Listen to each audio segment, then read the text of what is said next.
The piercing cries echoed to the dense forest as dawn broke over the mountains. High above, a golden eagle circled, its keen eyes detecting the source of the distress. Below, 3 tiny black bear cubs huddled together beside the still form of their mother, their hungry wails cutting through the morning mist. The eagle descended lower, wings stretched wide against the pale sky. In the natural order of things, this should have been a moment of opportunity for the predator. Instead, it was the beginning of something that would challenge everything wildlife experts thought they knew about the animal kingdom. The 3 bear cubs had been alone for nearly 2 days. Their mother, a healthy 5-year-old black bear, had not returned from her foraging. Unknown to the cubs, she had encountered hunters in a nearby valley. The bullet that took her life had sentenced her cubs to almost certain death in the wilderness. Too young to hunt, too small to defend themselves, and too inexperienced to find shelter, the cubs faced the harshest reality of wildlife. Spring in the northern mountains was still cold, with frost covering the ground each morning. The smallest cub, a female with a white patch on her chest, shivered constantly. Her brothers, slightly larger but equally helpless, pressed against her for warmth. Their cries grew weaker as hunger and cold sapped their strength. Predators in the area had already picked up their scent.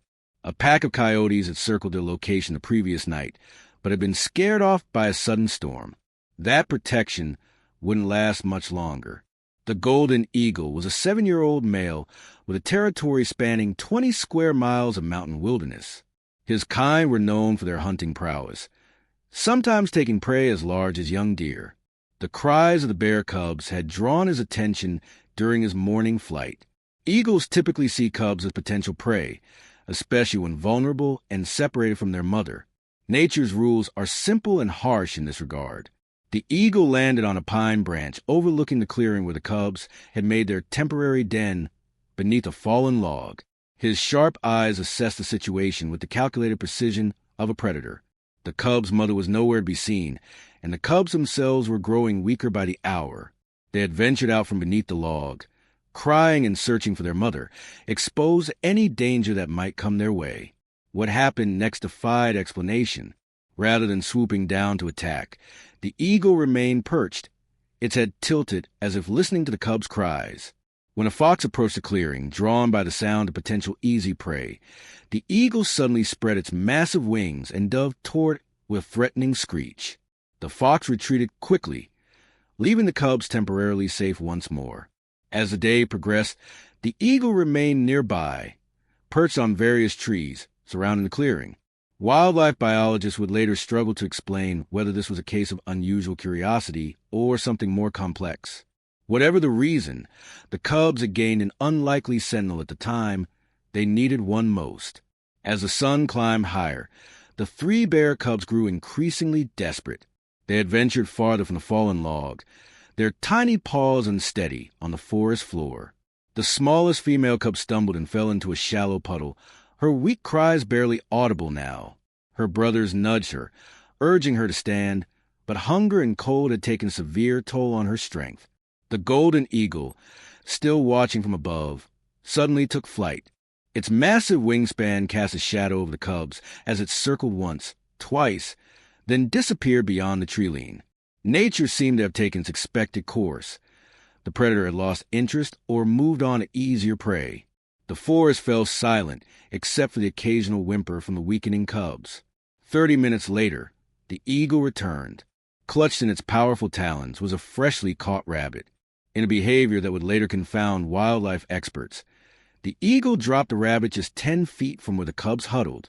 It then perched on a low-hanging branch, as if waiting. The scent of fresh meat eventually reached the cubs. The 2 stronger males cautiously approached the rabbit, their instincts guiding them despite their youth. They began to feed clumsily, their tiny teeth tearing at the meat. The smallest female, too weak to join them, remained behind. In another extraordinary turn of events, the eagle swooped down again, this time landing directly beside the smallest cub. Any naturalist witnessing this would have feared the worst, that the eagle had identified the weakest target. Instead, the majestic bird gently nudged the small cub toward the food source with its beak, maintaining a careful distance once the cub began moving. Eventually, All three cubs fed on a rabbit, regaining some of their diminishing strength. Over the next 3 days, a pattern emerged that defied all natural expectations. The eagle continued to bring small prey to the cubs, ground squirrels, rabbits, and even a young marmot. Each time, it would watch from nearby as the cubs fed, occasionally driving away approaching predators with spectacular aerial displays of aggression. A roaming coyote was chased for nearly half a mile before it gave up its intent to investigate the cubs. A curious wolverine received a warning dive so aggressive that it immediately retreated into denser forest. Most remarkably, the eagle seemed to understand the cubs' need for shelter. When heavy rain began to fall on the second night, the cubs instinctively returned to their hollow log. The eagle positioned itself at the entrance, its waterproof feathers providing a partial barrier against the elements. By morning, the cubs were dry while the forest floor had turned to mud. Wildlife biologists have documented rare cases of cross-species protection before, dolphins protecting swimmers from sharks, or gorillas guarding human children who fall into their enclosures. But a wild eagle protecting bear cubs was unprecedented. Whatever instinct had overridden the eagle's predatory nature remained a mystery, but its effect was clear. The 3 orphan cubs were surviving against impossible odds thanks to their winged guardian. Word of the unusual situation reached the local wildlife authorities through an unexpected source. A hiker photographing wildflowers had ventured off-trail and witnessed the eagle dropping food near the bear cubs. Initially thinking he was seeing a predator returning to its prey, he stayed hidden and continued taking photos. Only when reviewing the images that evening did he realize what he had actually documented. His call to the ranger station the next morning was met with skepticism until he emailed his photographs. Senior wildlife ranger Maria Cortez had worked in wildlife conservation for 15 years and thought she had seen everything. The photos on her computer screen proved her wrong. "This can't be real," she muttered, zooming in on the image of the golden eagle perched protectively near 3 small bear cubs. Within an hour, she had assembled a small team for an investigation and potential rescue operation. The 4-person team hiked into the remote area early the next morning. As they approached the location, they moved with extreme caution, knowing that disturbing the eagle might cause it to abandon the cubs, or, worse, provoke an attack. Through binoculars from a distance of about 200 yards, they observed the impossible relationship for nearly 2 hours. "I've never seen anything like it," whispered Tom Reeves, the veteran bear specialist on the team. "That eagle is actively guarding them. Look how it positions itself when anything approaches." The team watched as the eagle brought a ground squirrel to the cubs, confirming the hiker's incredible story. The decision facing the rangers was complicated. Bear cubs without a mother typically had little chance of survival in the wild, even with the eagle's unexpected assistance. The standard protocol was clear. Orphan cubs should be rescued and rehabilitated with the goal of eventual release back into the wild. But separating the cubs from their unusual guardian presented both practical and ethical challenges. "We need to move now," Ranger Cortez finally decided. "Those cubs need proper nutrition and care. The smallest one looks particularly weak." The team prepared tranquilizer darts for the cubs and planned their approach carefully. As the rangers moved in, the eagle became agitated, circling overhead and calling out with sharp, piercing cries. The cubs, now 5 days without their mother, had grown accustomed to the eagle's presence as a signal of safety. They huddled together as the strange human sense reached them. The tranquilizing process went smoothly, but what none of the rangers had anticipated was the eagle's response. Rather than fly away as humans approached, it made several low passes overhead, coming uncomfortably close to the team. Even as they loaded the sedated cubs into special carriers, the eagle remained, landing on nearby trees and watching with an intensity that made several team members nervous. The cubs, partially awake during the transfer, began crying out, their vocalizations noticeably different from their earlier hunger cries. Whether they were calling for their mother or, incredibly, for their eagle protector wasn't clear. What was unmistakable was the distress in their sounds. As the rangers began their hike back with the cubs secured in carriers, the eagle followed, soaring overhead for nearly a mile before finally turning back towards territory. The team walked in silence, each processing what they had witnessed, a relationship between species that, by all natural laws, should never have existed. The North Ridge Wildlife Sanctuary became home to the 3 bear cubs, where they were immediately examined by veterinarians. The smallest female cub, now named Sky by the staff, required special attention for dehydration and minor malnutrition. Her brothers, dubbed Shadow and Storm, were in slightly better condition but still needed careful monitoring. Their unusual rescue story quickly spread through the sanctuary staff, making the trio minor celebrities among the workers. "They've bonded in a way we don't typically see in rescue cubs," remarked Dr. James Wilson, the head veterinarian, during their second week at the facility. "Usually, cubs from different litters can be territorial, but these 3 are inseparable, almost as if their shared experience created a special connection." The rehabilitation process followed standard protocols with some modifications. The cubs were housed in a specialized enclosure designed to minimize human contact while providing enrichment activities to develop their natural bear behaviors.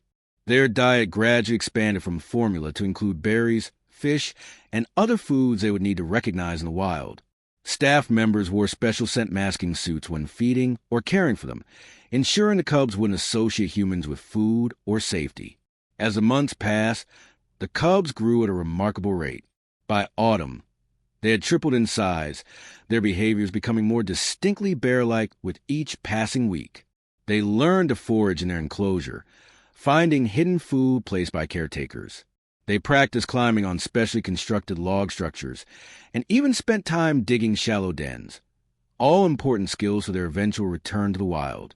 Perhaps the most unusual aspect of their rehabilitation came during their first winter at the sanctuary. Whenever eagles flew overhead, a common sight in the mountain region, all 3 cubs would stop whatever they were doing and look skyward.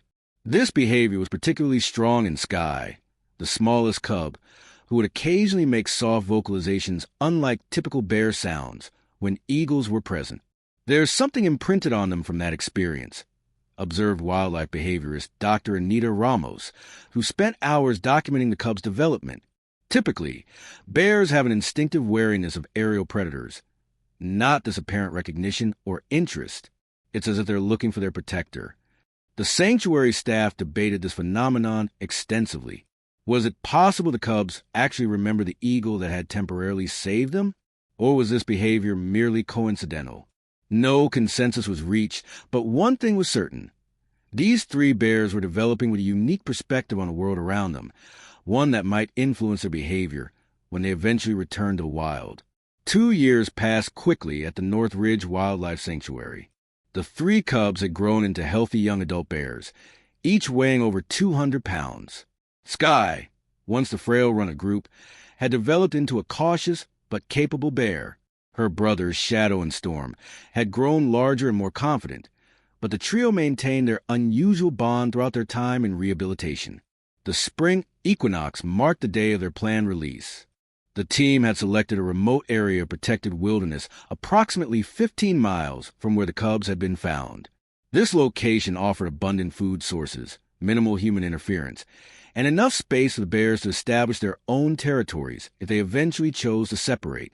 "Remember, this is what all our work has been leading to," Ranger Cortez reminded her team as they prepared to transport cages before dawn. These bears deserve their chance at a wildlife. Each bear had been fitted with a tracking collar that would allow researchers to monitor their movements and adaptation without direct intervention. The 3 transport cages were loaded onto all-terrain vehicles for the final leg of the journey. As they approached the release site, the bears became increasingly restless, sensing the change in their routine. The team stopped in a clearing surrounded by pine and aspen trees, with a small stream running nearby. Ideal bear habitat. The release process was carefully orchestrated. The cages were positioned facing the forest, their doors rigged to open simultaneously. With the team retreated to a safe distance, the cage doors were raised. For several long minutes, nothing happened. Then Shadow, always the boldest, cautiously stepped out. He sniffed the air, his powerful muscles tense under his black fur. Storm followed shortly after, but Sky remained in her cage, reluctant to emerge. Finally, after what seemed an eternity to the watching researchers, Sky ventured out, The three bears stayed close together, investigating their surroundings with growing confidence. Rather than bolting for the forest as most released bears did, they methodically explored the clearing before slowly moving toward the tree line. The first week of freedom brought expected challenges. Tracking data showed the bears initially stayed within a small territory, approximately 2 square miles. They faced the fundamental challenges all young bears must overcome: finding sufficient food, establishing safe sleeping areas, and avoiding territorial conflicts with other predators. An encounter with an older male bear on their third day tested their newly wild instincts. According to the tracking data, Shadow and Storm stood their ground, while Sky retreated to a safer position, exactly the kind of natural behavior the rehabilitation team had hoped to see. By the end of the first month, the bears had expanded their territory. They demonstrated increasing skill at fishing in the stream and foraging for early spring foods. Yet they maintained their unusual social bond, still moving as a unit despite the natural tendency of adult bears to live solitary lives. The researchers monitoring them debated whether this behavior would eventually fade or if their shared past had permanently altered their social patterns. What none of the experts predicted was what would happen in their 6th week of freedom, when the bears' path took them near a familiar ridge that overlooked the valley where they had been found as cubs. Dr. Anita Ramos checked the tracking data on her tablet for the 3rd time that morning. The bears' movement patterns had changed dramatically over the past week. After maintaining a steady expansion of their territory for the first month, they had suddenly altered course, traveling nearly 8 miles in just 2 days toward the southeastern ridge. "They're heading back to where they were found," she told Ranger Cortez over the satellite phone. "I can't explain it. It's almost as if they're drawn there." The decision was quickly made to assemble a small observation team. If the bears were returning to an area with potential human encounters, the team needed to monitor the situation carefully. By the time Ramos and 2 other researchers reached the observation point, the bears had settled in a meadow less than a mile from where they had been rescued as cubs 2 years earlier. Using high-powered spotting scopes, the team established a monitoring station on an opposite ridge, giving them a perfect view without disturbing the animals. For 2 days, the bears exhibited normal foraging behavior, though they remained in the same general area rather than moving on as expected. On the morning of the 3rd day, Sky, the smallest of the 3, suddenly stopped feeding and looked skyward.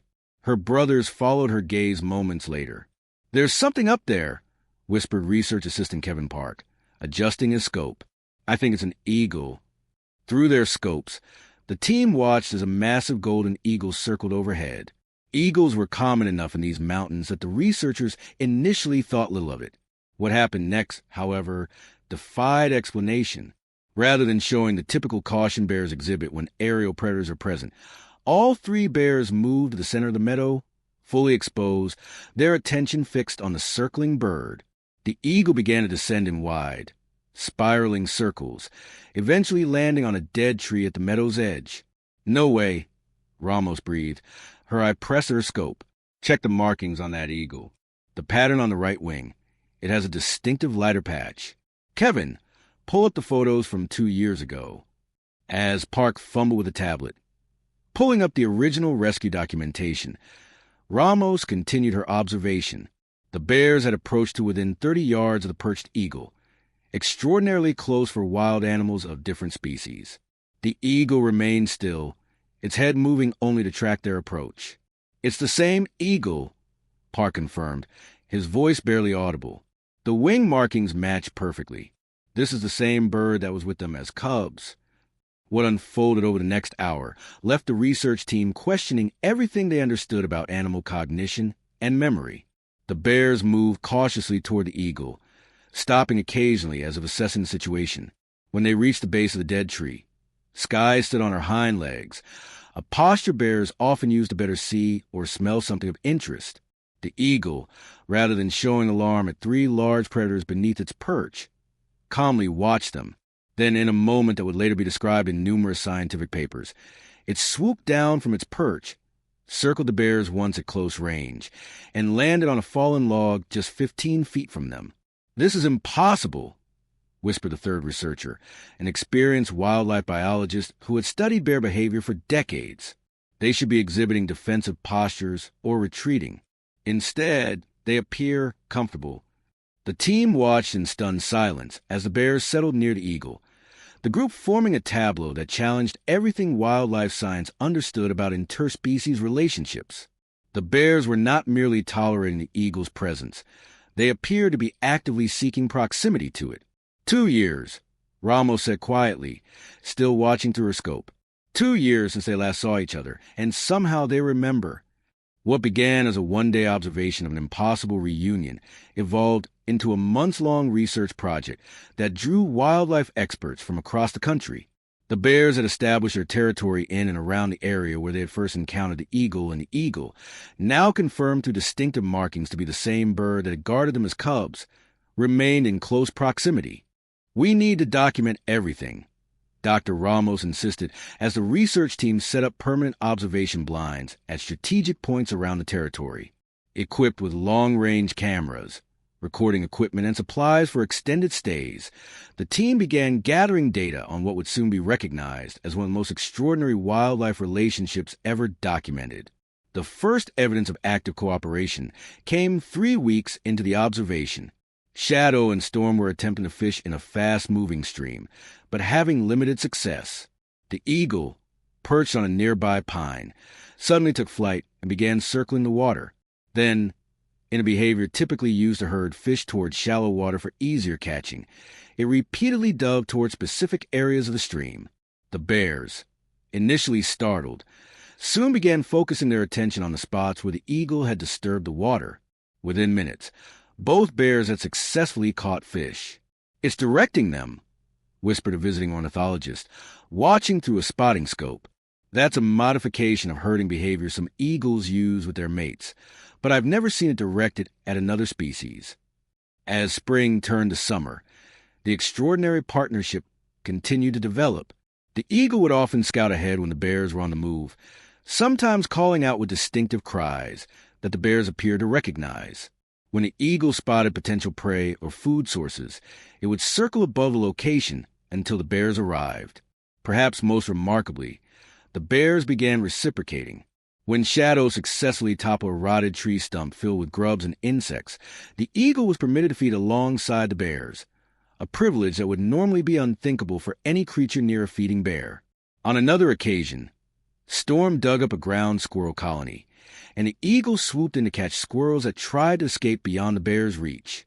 They formed a mutually beneficial relationship, Dr. Ramos explained to her increasingly amazed colleagues. The eagle's aerial advantages complement the bear's ground-based hunting skills. They're sharing information and resources in a way that benefits all of them. The unusual relationship extended beyond hunting. When heavy summer thunderstorms rolled to the mountains, the researchers observed all 3 bears and the eagle sheltering together beneath a rock overhang. Predators that would normally avoid such close contact, seemingly comfortable in each other's presence. Most intriguing to the researchers was the special bond between Sky, the smallest bear, and the eagle. On clear mornings, Sky would often climb to an exposed rocky outcrop where the eagle would join her.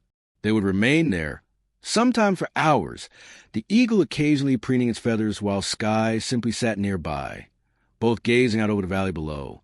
Their communication is beyond anything we understand, admitted a behavioral psychologist who had joined the research team. They're not the same species. They don't share vocalization patterns or body language. Yet somehow they're conveying information and intent to each other. As fall approached, bringing colder weather to mountains, the 3 bears began preparing for winter hibernation. They intensified their feeding and started investigating potential den sites. The research team worried that hibernation might end the unusual relationship. However, once the bears selected a spacious cave on a south-facing slope, the eagle began a new behavior pattern.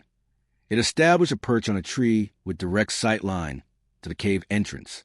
It's positioning itself as a sentinel. Observe Kevin Park. I believe it's going to maintain a monitoring position throughout the winter. The data being gathered had already challenged fundamental assumptions about wildlife behavior. Interspecies cooperation usually occurred only in limited circumstances or between closely related species. Nothing in scientific literature had prepared researchers for the depth and complexity of what they were witnessing.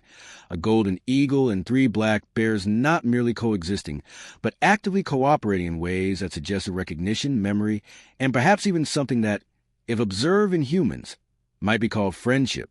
The story of the three bears and their eagle guardian quickly transcended scientific circles to capture public imagination worldwide. As winter gave way to spring, and the bears emerged from hibernation with the eagle still faithfully nearby, researchers released their preliminary findings in a groundbreaking paper that sent ripples through the wildlife conservation community. What we're witnessing forces us to reconsider fundamental assumptions about animal cognition. Dr. Ramos explained during a conference presentation that featured video footage of the bears and eagle working together. These animals are not just tolerating each other's presence. They're actively cooperating, communicating across species boundaries, and maintaining social bonds that have lasted years. The implications for understanding animal intelligence were profound. The eagles and bears had individually recognized each other after 2 years of separation, suggesting long-term memory capacities far beyond what had been previously attributed to these species. Their cooperative hunting demonstrated problem-solving abilities and adaptability that challenged the notion that such behaviors were solely the domain of humans and a few highly social species like dolphins or primates. Wildlife conservation philosophy began shifting in response to these observations. The traditional approach of rehabilitating orphaned animals in species-specific facilities came under new scrutiny. Several sanctuaries started experimental programs that carefully allowed limited interaction between certain compatible species during rehabilitation, monitoring for potential benefits. We're not suggesting all species can or should form such bonds. Ranger Cortez cautioned during public education sessions. What we're learning is that animal relationships can be more complex and nuanced than we previously understood. Each case is unique. The bears and eagle continued to be monitored with minimal human intervention. Their territory expanded to cover nearly 15 square miles of mountain wilderness, and researchers documented more than 50 distinct cooperative behaviors between them. Scientists noted that while the bears occasionally interacted with other bears during mating season, they always returned to their shared territory with the eagle. Perhaps most touchingly, when Skye gave birth to 2 cubs of her own the following spring, the eagle was observed bringing small prey to the den entrance during her early weeks of motherhood, repeating the very behavior that had saved Skye and her brothers years earlier. The legacy of 3 crying cubs and the eagle that heard them continued to unfold in ways no one could predict it, writing a new chapter in our understanding of the natural world, one that suggested connections between living beings might be deeper and more mysterious than we ever imagined. For more incredible wildlife stories that will change how you see the animal kingdom, subscribe to our YouTube channel. Join our growing community of nature enthusiasts and be the first to witness extraordinary animal relationships that challenge everything we thought we knew. New videos every day take you into the wild heart of nature's most astonishing mysteries.